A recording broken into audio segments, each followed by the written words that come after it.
How to screen lock your signal. Hi guys, in this video I will show you how to use screen lock on your signal. It's so easy and quick, so let's jump in. First thing, you should go to your signal application. Now click on those 3 points up there, click on setting. Scroll down and click on privacy. Scroll down and you have app security.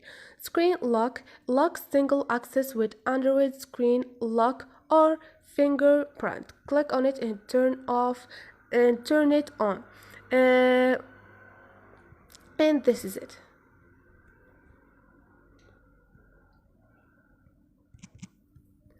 So this is it guys. Hope this video was helpful to you, and if you liked the video, don't forget to subscribe and like.